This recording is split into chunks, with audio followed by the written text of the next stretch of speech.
Hello दोस्तों, नमस्कार। मैं अभिषेक उपाध्याय आप सभी का हमारे गोल्डन एरा एजुकेशन में बहुत बहुत स्वागत करता हूं। जैसा कि हमारी लेक्चर चल रही है प्रेसिडेंट से संबंधित, तो उस सेशन को आगे बढ़ाते हैं।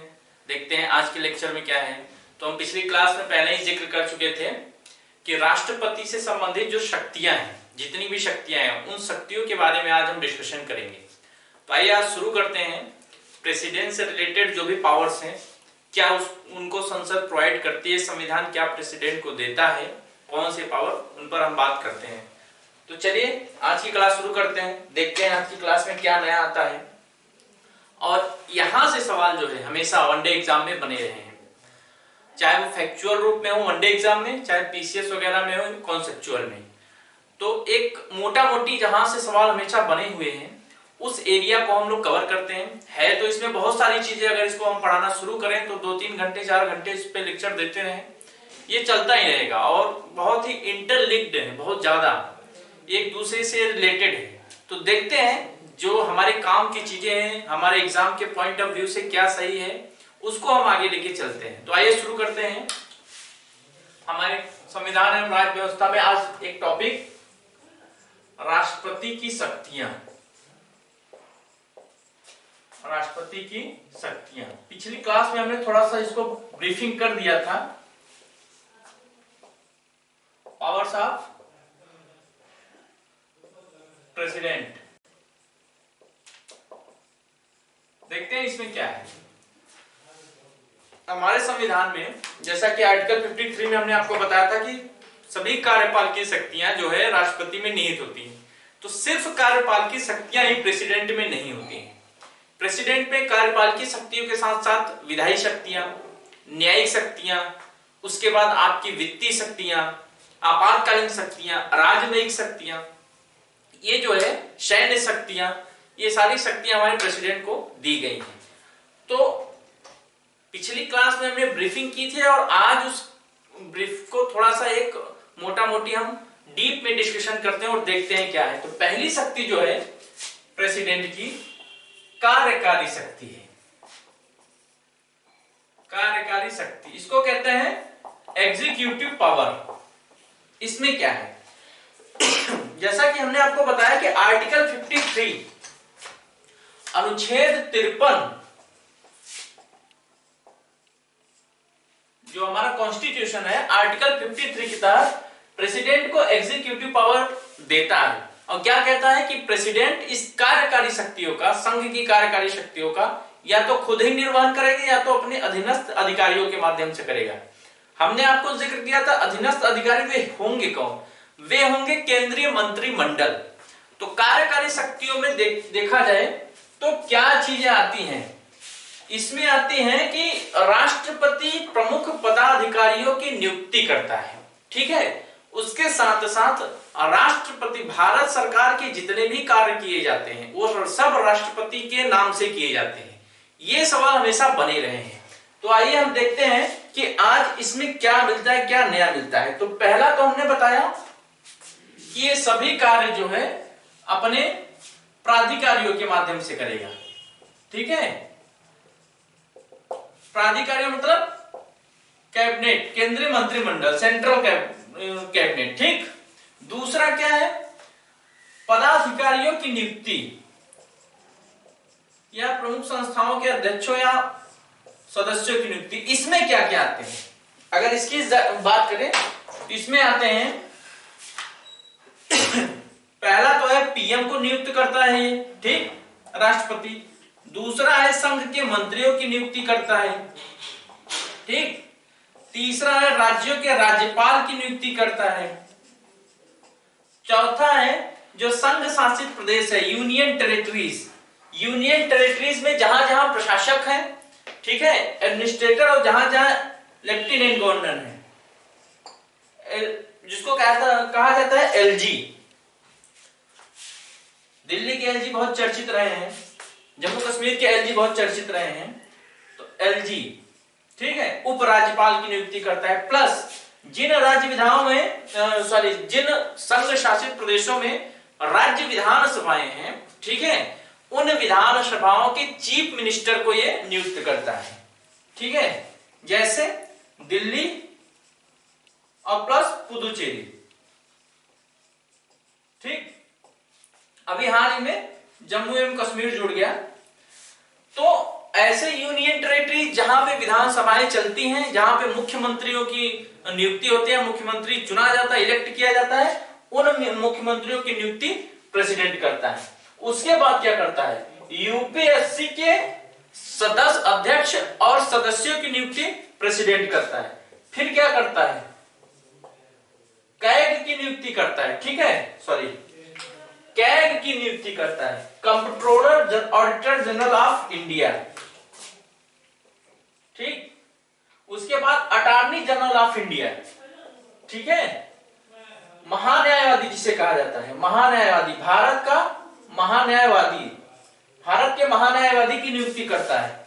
और कौन आता है, SC plus ST plus OBC, मतलब अनुसूचित जाति आयोग के सदस्य अध्यक्षों की नियुक्ति करता है, अनुसूचित जनजाति आयोग के सदस्य अध्यक्षों की नियुक्ति करता है, पिछड़ा वर्ग आयोग के अध्यक्षों और सदस्यों की नियुक्ति करता है। इसके साथ साथ जो राष्ट्रीय मानवाधिकार आयोग है, national human right commission, NHRC के अध्यक्षों और सदस्यों की नियुक्ति करता है। और क्या करता है, और करता है जो राष्ट्रीय महिला आयोग है, ठीक है, नेशनल विमेन कमीशन, एनडब्ल्यूसी, इनके आयोग, इस आयोग के अध्यक्ष और सदस्यों की नियुक्ति करता है। और क्या करता है, आर्टिकल 80 के तहत वित्त आयोग की नियुक्ति करता है। और क्या करता है, भाषा आयोग, लिंग्विस्टिक कमीशन, भाषा आयोग की नियुक्ति करता है।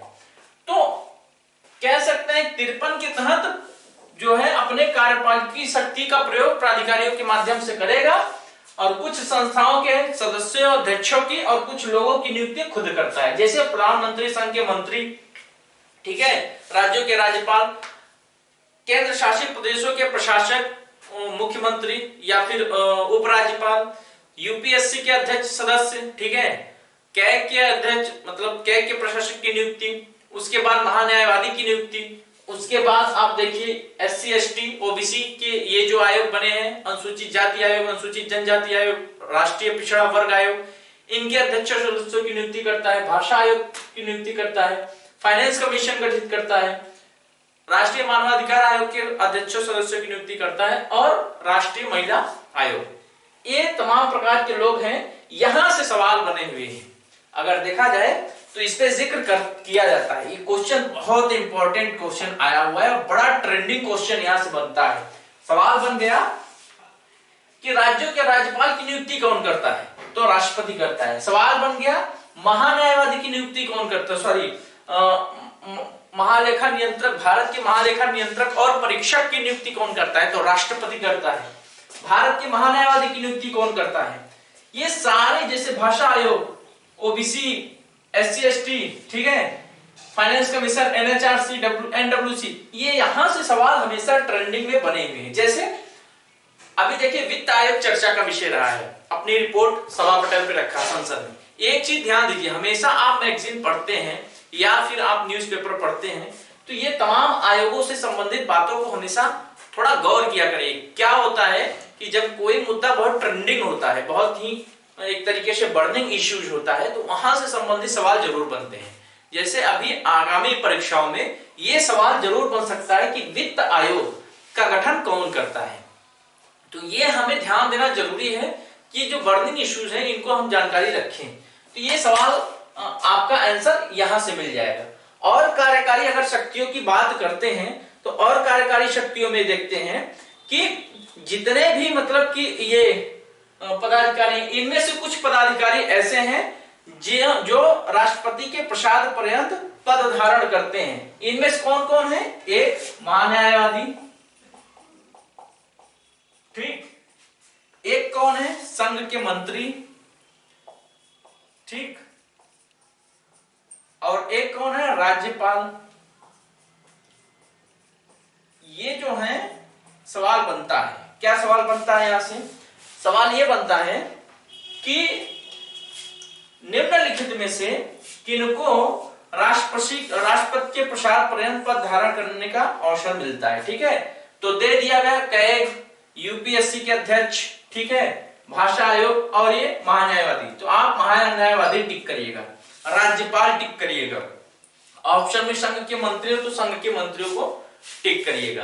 तो ये जो है कार्यकारी, इनके राष्ट्रपति की कार्यकारी शक्तियां हैं। अब विधायी शक्तियों की अगर हम बात करते हैं राष्ट्रपति की, जैसा कि हमने इसमें पहले ही कह दिया है कि इसके जो भी कार्य है आर्टिकल 77 के तहत, आर्टिकल 77 के तहत भारत सरकार के जितने भी कार्य हैं वो राष्ट्रपति के नाम से किए जाते हैं। ठीक है, आइए आगे बढ़ते हैं।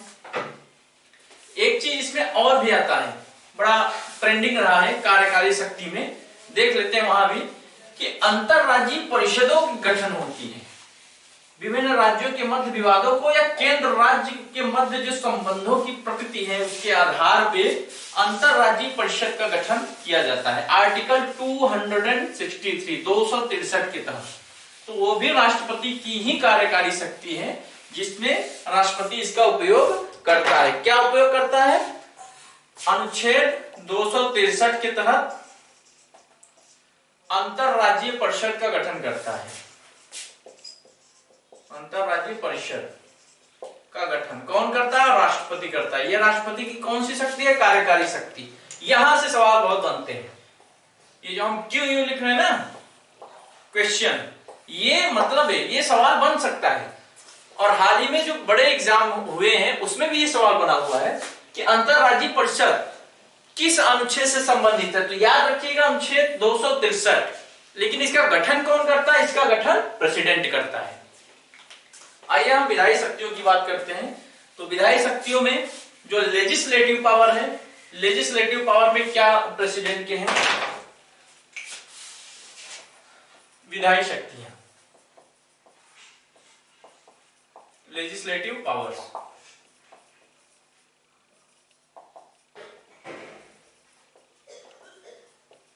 लेजिस्लेटिव पावर्स के तहत अगर इसका जिक्र करें तो ये संसद से संबंधित है। ठीक है, और पहले ही हम एक बार देख लेते हैं, सवाल बनता है संसद में निम्नलिखित शामिल होते हैं। ऑप्शन दे दिया राज्यसभा, ऑप्शन दे दिया लोकसभा, ऑप्शन दे दिया राष्ट्रपति, ऑप्शन दे दिया इनमें से सभी। तो ऑप्शन डी जो होगा इनमें से सभी, लोकसभा, राज्यसभा, राष्ट्रपति, या कभी कभी दे दिया कि सिर्फ लोकसभा और राज्यसभा। तो ये आप याद रखिएगा, तीन स्तंभ संसद के हैं, एक राज्यसभा, दूसरा लोकसभा, तीसरा राष्ट्रपति। ये तीन मिला के संसद का गठन किया जाता है। तो आइए देखते हैं कि इसमें क्या बातें कही गई हैं। आर्टिकल 79 कहता है, जब हम संघीय विधायिका, अभी तो संघीय कार्यपालिका पढ़ा रहे हैं लेकिन संघीय विधायिका पढ़ाएंगे तो वहां ये फिर आएगा कि आर्टिकल 79 के तहत संसद का गठन होता है। ठीक है, सॉरी, इसमें आता कौन है? इसमें हमारे आते हैं राष्ट्रपति, ठीक है, प्रेसिडेंट, राज्यसभा, लोकसभा, ये मिला के संसद का गठन किया जाता है। और इसकी विधायी शक्ति देखें तो संसद का सत्रावसान कर सकता है, सॉरी, संसद का आह्वान कर सकता है, संसद की बैठक बुलाता है और संसद का सत्रावसान समाप्ति कर सकता है। तो संसद का आह्वान मतलब संसद की बैठक बुलाना प्लस सत्रावसान, ठीक, मतलब इस संसद सत्र की समाप्ति। तो संसद सत्र को ये बैठक राष्ट्रपति ही बुलाता है, संसद सत्र की समाप्ति भी राष्ट्रपति करता है। एक चीज और यहाँ याद रखिए, इसमें और थोड़े बहुत सारे टॉपिक हैं जो मेन हम इश्यूज पे जा रहे हैं। जैसे लोकसभा को समय से पूर्व राष्ट्रपति विघटित कर देता है, ठीक है, डिसॉल्व कर देता है, लेकिन किसके कहने पे? प्रधानमंत्री या मंत्रिपरिषद के कहने पे। और क्या है विधायी शक्तियों में कि राष्ट्रपति जो है आर्टिकल 108 के तहत कोई भी साधारण विधेयक जो संसद से पारित नहीं होता है तो संसद की संयुक्त बैठक को बुलाता है, ज्वाइंट सेशन को, संसद की संयुक्त बैठक को बुलाता है। ये किसका कार्य होता है? ये विधायी शक्ति है, प्रेसिडेंट को दी गई है।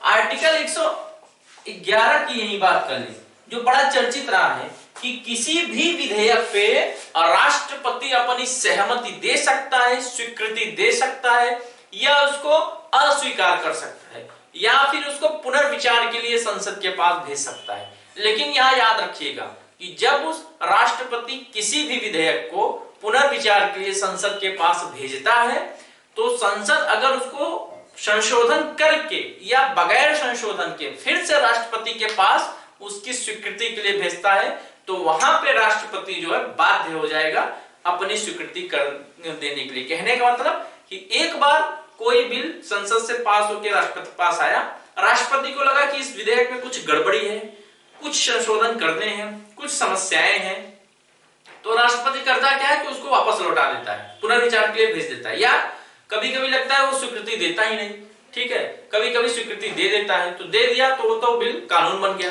तो जब पुनर्विचार के लिए लौटा दिया तो संसद ने क्या किया कि फिर से उसको उसी रूप में या फिर संशोधन करके भेजेगा, तो राष्ट्रपति का अधिकार एकदम यही होगा कि पूरी तरीके से बाध्य है उस पर सिग्नेचर करने की। ठीक, उसके बाद ये आर्टिकल 11 के तहत विधेयक से संबंधित है कि अभी हमने बताया स्वीकृति देना या न देना या पुनर्विचार के लिए भेज देना। यहीं से संबंधित एक वीटो की बात आती है। वीटो 3 टाइप के होते हैं, इसी में हम आपको पढ़ाएंगे। निरपेक्ष वीटो या आत्यंतिक वीटो, जिसे एब्सोल्यूट वीटो कहा गया है। एक बार देख लेते हैं वीटो से संबंधित सवाल, वीटो से संबंधित चीजें आती हैं क्या है। पहले इसको हम थोड़ा सा देख लेते हैं, विधायी शक्तियां, और इसमें क्या है आर्टिकल 123, आर्टिकल 123 के तहत राष्ट्रपति को अध्यादेश जारी करने की शक्ति दी गई है।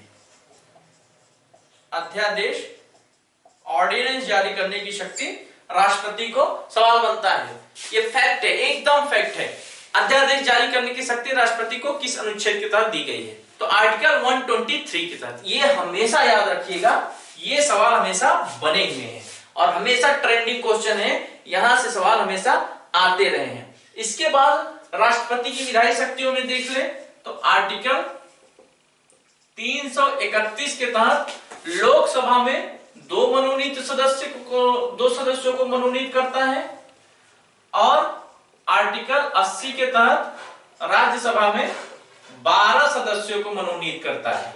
कितने? 12 सदस्यों को। ठीक है, ये राष्ट्रपति की विधायी शक्ति में आता है कि वो लोकसभा में अनुच्छेद 331 के तहत 2, और कौन सदस्य होंगे? आंग्ल इंडियन। जब राष्ट्रपति को लगे कि संसद में इनका प्रतिनिधित्व नहीं है तो 2 सदस्यों को मनोनीत कर सकता है। आर्टिकल 80 के तहत राज्यसभा में 12 सदस्यों को मनोनीत करता है। ठीक है, कला, साहित्य, समाज सेवा, चिकित्सा इत्यादि के आधार पर जो है मनोनीत करता है। तो ये राष्ट्रपति की विधायी शक्ति है। और राष्ट्रपति की विधायी शक्तियों की अगर हम बात करते हैं तो एक तो अध्यादेश हो गया, इसके बाद क्या होता है कि राष्ट्रपति दोनों सदनों की बैठक को ये संबोधित भी करता है, प्लस हर साल प्रत्येक वर्ष जब संसद की या लोकसभा की प्रथम बैठक होती है तो प्रथम बैठक को प्रथम सत्र को हर साल प्रथम सत्र को संबोधित करता है, जो उसको कहा जाता है राष्ट्रपति का अभिभाषण हुआ, जिसपे धन्यवाद प्रस्ताव जारी किया जाता है। उसके बाद प्रत्येक आम चुनाव के बाद पहली बैठक को संबोधित करना राष्ट्रपति की विधायी शक्ति में आता है। और विधायी शक्ति में राष्ट्रपति की क्या आता है देख लेते हैं। तो यहां जैसे हो गया चुनाव आयोग, ठीक है, इलेक्शन कमीशन, यूपीएससी, कैग इत्यादि जो लोग हैं, इनके रिपोर्टों को संसद के पटल पर रखने का कार्य जो है राष्ट्रपति की विधायी शक्ति है। ठीक है, के रिपोर्टों को। तो ये चीजें जो है राष्ट्रपति की हमारी विधायी शक्तियां हमेशा से रही हैं, इस चीज को देखना हमेशा से याद रखिएगा। तो कहने का मतलब कुछ लोगों की, कुछ पदाधिकारियों की रिपोर्ट भी जो है संसद के पटल पर रखने का दायित्व किसको सौंपा गया है? राष्ट्रपति को। अब हम वीटो की बात कर लेते हैं। तो वीटो 3 टाइप के होते हैं, होते तो 4 टाइप के हैं लेकिन इंडिया में 3 ही है। एक क्या है? आत्यांतिक वीटो, एब्सोल्यूट, जिसे निरपेक्ष कहा जाता है। दूसरा है निलंबनकारी, दूसरा है निलंबनकारी, सस्पेंशन वीटो, और अगर तीसरा देख लेते हैं तो उसको कहते हैं जेबी वीटो, जेबी वीटो। ठीक, अब इन तीन वीटो का अगर हम जिक्र करते हैं जो हमारे भारत में विद्यमान है, तो ये होती क्या है, इन पे थोड़ा हम देख लेते हैं। आत्यांतिक वीटो जो गैर सरकारी सदस्य होते हैं, नॉन ऑफिशियल मेंबर जो होते हैं, अगर वो कोई बिल लाते हैं और वो बिल संसद से पारित हो जाता है तो राष्ट्रपति उस बिल पे स्वीकृति दे भी सकता है, नहीं भी सकता है। और अत्यांतिक वीटो के तहत स्वीकृति देना बंद, मतलब स्वीकृति देता ही नहीं, अपने पास रख लेता है और उस बिल का अस्तित्व समाप्त हो जाता है। ठीक है, ये हमेशा याद रखिएगा कि आत्यांतिक वीटो हमेशा गैर सरकारी सदस्यों के ये बिलों पे लगाता है राष्ट्रपति, और किसकी अनुमति से लगाता है, मंत्रिमंडल की इच्छा के द्वारा। निलंबनकारी जो सस्पेंशन वीटो है वो ठीक आर्टिकल 111 है, अनुच्छेद 111, कि राष्ट्रपति धन विधेयक और संविधान संशोधन विधेयक, ये सिर्फ दो विधेयकों को छोड़ के, धन विधेयक आर्टिकल 110 और संविधान संशोधन विधेयक आर्टिकल 368 अनुच्छेद 368 के तहत, ये दो बिल छोड़ के बाकी सभी बिलों पर या तो स्वीकृति देगा या तो नहीं देगा या तो पुनर्विचार के लिए लौटा देगा। ये राष्ट्रपति की निलंबनकारी शक्ति है। लेकिन यहाँ पे इसकी निलंबनकारी वीटो पे थोड़ी बाध्यता है कि संसद अगर दोबारा उसी बिल को संशोधन करके या बगैर संशोधन को राष्ट्रपति के पास भेजती है तो यहाँ इसका निलंबनकारी वीटो काम नहीं करेगा और राष्ट्रपति को स्वीकृति देनी ही पड़ेगी। तो ये निलंबनकारी वीटो पूरी तरीके से 111 ही है, अनुच्छेद 311। जेबी वीटो क्या है? जेबी वीटो ऐसा वीटो है, राष्ट्रपति बिना समय के अनिश्चित काल के लिए या तो स्वीकृति, पहली चीज ध्यान दीजिए, या तो मतलब स्वीकृति देगा ही नहीं, या तो अनुमति ना दे, या तो अपने पास रख ले, पुनर्विचार के लिए भी ना भेजे। कुल मिला के कि अनिश्चित काल के लिए राष्ट्रपति उस विधेयक को अपने पास रख ले और वो विधेयक अपने आप समाप्त हो जाएगा, कोलैप्स हो जाएगा। तो इस तरीके से राष्ट्रपति के पास 3 वीटो शक्तियां जो है दी गई हैं। इसको और डिटेल में खैर ये पूछा जाता है कि हमारे देश में राष्ट्रपति को कौन कितने प्रकार वीटो दिए हैं, तो 3 टाइप के वीटो हैं, आत्यांतिक या निरपेक्ष, निलंबनकारी, जेबी। यहीं से सवाल बनते हैं। आइए हम विधायी शक्तियां देख लें, अब न्यायिक शक्तियों की बात करते हैं कि राष्ट्रपति के पास न्यायिक शक्तियों से संबंधित क्या क्या बातें दी गई है। सॉरी, तो राष्ट्रपति विधायी शक्ति न्यायिक शक्तियों के तहत जो है सुप्रीम कोर्ट, हाई कोर्ट के न्यायाधीशों की नियुक्ति करता है। स्थानांतरण की बातें उसमें दी गई हैं। ठीक है, आर्टिकल 143 के तहत राष्ट्रपति को सुप्रीम कोर्ट के न्यायाधीश से जनहित के मुद्दे पर परामर्श पाने का अधिकार है।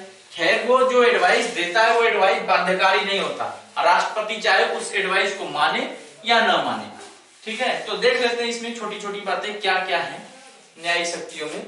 और अनुच्छेद 72 जो सबसे इंपॉर्टेंट रहा है वो आती है। ठीक है, तो पहले अनुच्छेद 72 ही देख लेते हैं क्या है।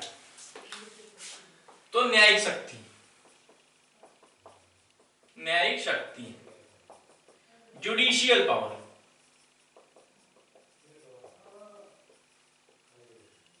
जुडिशियल पावर में क्या है राष्ट्रपति के कि आर्टिकल 72 के तहत, आर्टिकल 72 के तहत राष्ट्रपति को क्षमादान की शक्ति प्राप्त है। क्षमादान की शक्ति, ठीक, याद रखिएगा, यही सवाल हमेशा आया हुआ है, एकदम सेम टू सेम, कि राष्ट्रपति को क्षमादान की शक्ति किसके द्वारा दी गई है? आर्टिकल 72 के तहत, अनुच्छेद 72 के तहत। और राष्ट्रपति ये क्वेश्चन लिख दे रहे हैं, ये क्वेश्चन बना हुआ है कि अनुच्छेद 72 के तहत राष्ट्रपति को क्षमादान की शक्ति प्राप्त है। 3 अगर ये स्थिति उत्पन्न हो जाए तो उन 3 स्थितियों के संबंध में राष्ट्रपति जो है आर्टिकल 72 का प्रयोग करेगा और उसमें 5 टाइप के क्षमादान करने की प्रक्रियाएं बनाई गई हैं, जैसे क्षमा कर देना, परिहार, प्राविलंबन, लघुकरण, विराम। तो ये 5 टाइप होते हैं, तो उन 5 टाइप का हम जिक्र करेंगे। लेकिन 3 परिस्थितियों के अनुसार क्षमादान देता है। क्या कि जब दंड सेना न्यायालय द्वारा दी गया हो, तब राष्ट्रपति उस दंड को क्षमा कर सकता है। या जब कोई व्यक्ति केंद्र सरकार को प्राप्त जो कानून है, मतलब संघ सूची से संबंधित जो कानून है उसका उल्लंघन होने पे दंड दिया गया, राज्य सूची नहीं केंद्र सूची, तब और जब दंड जो है जब दंड पूरी तरीके से मृत्यु दंड हो। ठीक है, तो ये तीन जो है पूरी परिस्थितियों में राष्ट्रपति क्षमादान की शक्ति देता है। कितने प्रकार से देता है देख लेते हैं। एक तो क्षमा करता है, पार्डन जिसे कहते हैं। ठीक है, एक प्राविलंबन,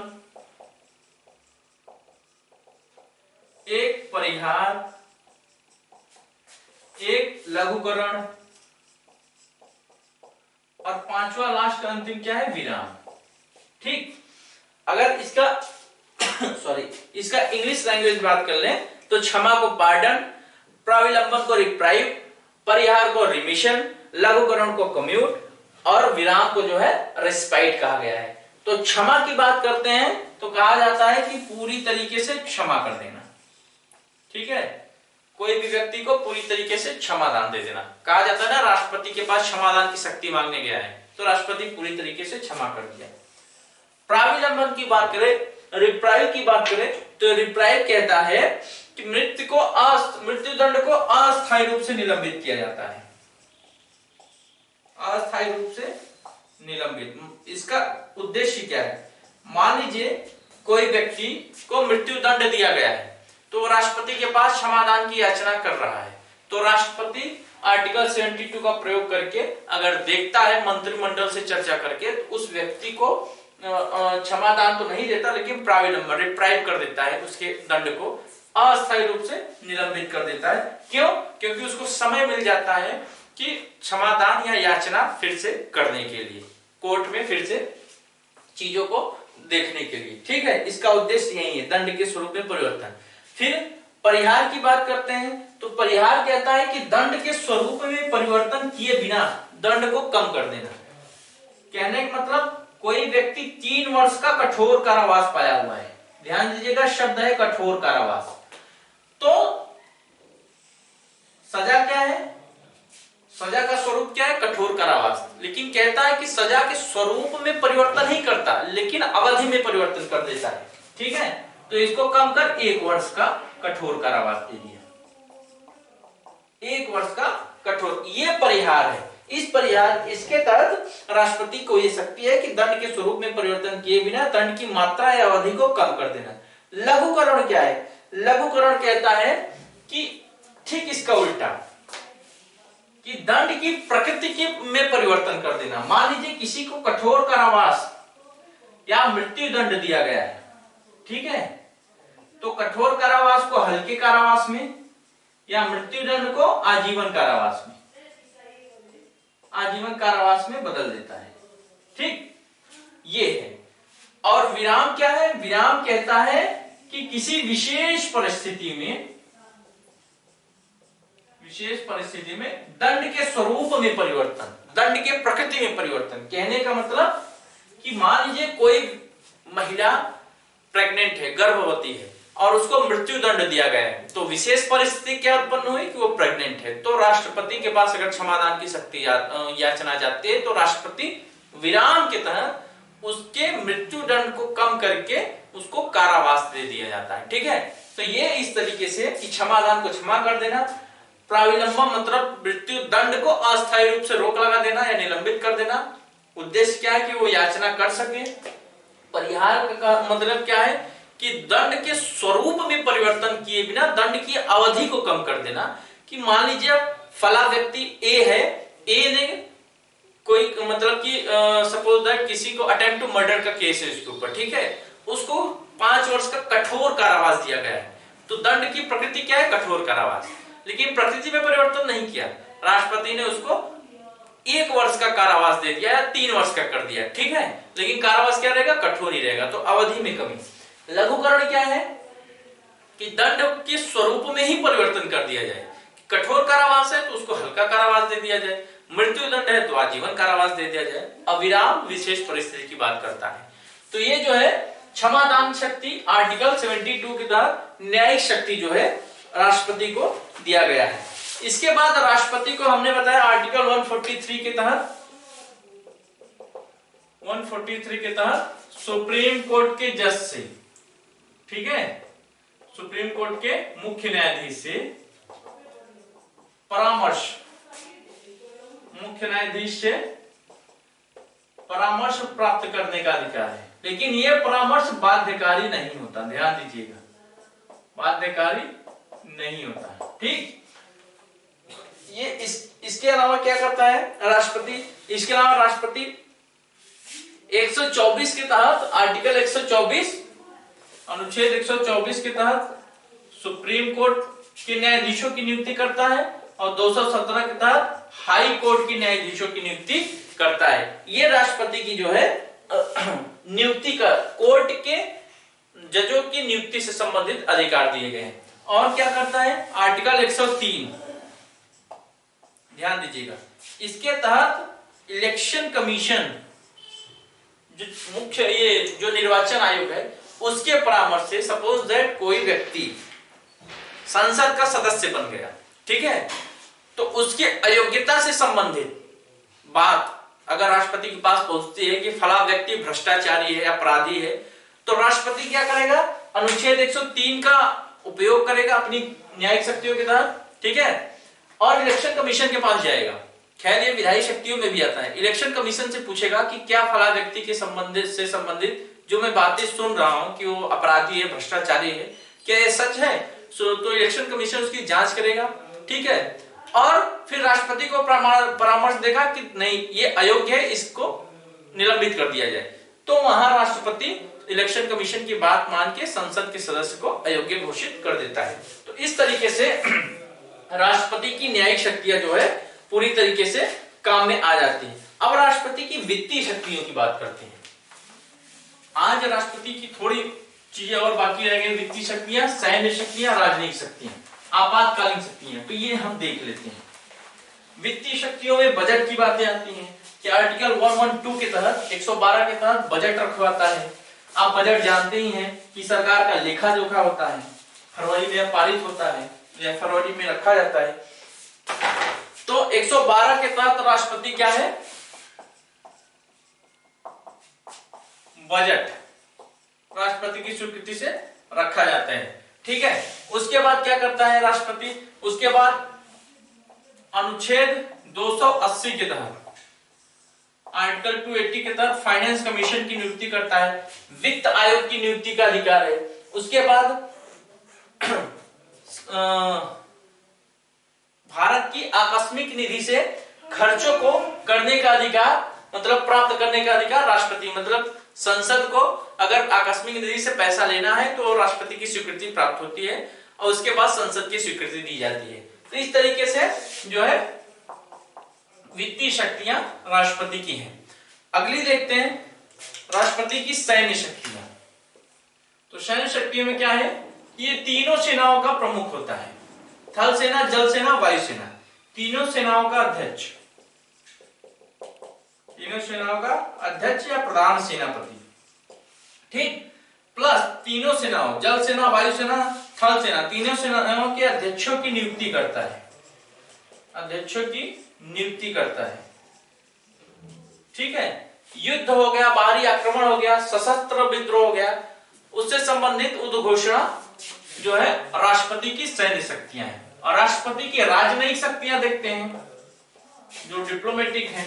राजनयिक शक्तियां क्या कहती है कि हमारा जो भारत का विदेशों में जो दूतावास है, उस दूतावास में राजदूतों की नियुक्ति करने का अधिकार राष्ट्रपति को है, और जो विदेशों से राजदूत हमारे यहाँ आते हैं उनको प्रमाण पत्र देने का अधिकार राष्ट्रपति को है। और जो भी संधि समझौते किसी दूसरे देश से किए जाते हैं वो किसके नाम से किए जाते हैं, और राष्ट्रपति के नाम से किए जाते हैं। आपातकालीन शक्तियां देख लेते हैं। आपातकालीन शक्तियां, आपातकालीन शक्तियां भी तीन टाइप की हैं। एक 352 राष्ट्रीय आपातकाल, ठीक, राष्ट्रीय आपातकाल, नेशनल इमरजेंसी। दूसरा 356 राष्ट्रपति शासन जिसे कहा जाता है, हमेशा चर्चित रहा है, बड़ा चर्चित ट्रेंडिंग क्वेश्चन है, राष्ट्रपति शासन। और तीसरा क्या है, आर्टिकल 360, ठीक है, वित्तीय आपातकाल। वित्तीय आपातकाल, राष्ट्रीय आपातकाल क्या होता है कि जब युद्ध, बाहरी आक्रमण या सशस्त्र विद्रोह होता है और राष्ट्रपति को ऐसा समझ में आता है कि भारत या भारत के किसी भाग पर संकट आया हुआ है, तो राष्ट्रपति अनुच्छेद 352 का उपयोग करके राष्ट्रपति के आपातकाल की घोषणा कर सकता है। सशस्त्र विद्रोह 44 से पहले आंतरिक आपातकाल था, ठीक है, लेकिन 44वें संविधान संशोधन विधेयक 1978 द्वारा आंतरिक विद्रोह को सशस्त्र विद्रोह कर दिया गया। अभी तक 3 बार हमारे यहाँ इमरजेंसी लगी हुई राष्ट्रीय आपातकाल। एक 1965 में लगी जब भारत चीन ये युद्ध चल रहा था। दूसरा 1971 में लगा जब भारत पाकिस्तान युद्ध चल रहा था। तीसरा 1975 में आंतरिक आपातकाल लगा था जब इंदिरा गांधी की कांग्रेस गवर्नमेंट थी, जिसे आपातकाल इमरजेंसी कहा जाता है, जो हमेशा चर्चित रहा है चुनावी मुद्दों में। तो 3 बार हमारे यहाँ आपातकाल राष्ट्रीय आपातकाल लग चुका है। राष्ट्रपति शासन 356 के तहत क्या होता है कि जब राज्यपाल राष्ट्रपति को ये रिपोर्ट करता है कि फला राज्य में, ठीक है, संवैधानिक तंत्र विफल हो गया है, कि यहाँ की राज्य सरकार मनमानी कर रही है, संविधान के अनुसार कार्य नहीं कर रही है, आप यहाँ राष्ट्रपति शासन लगाइए। तो 356 का उपयोग करके राष्ट्रपति जो है वहां राष्ट्रपति शासन लगाता है।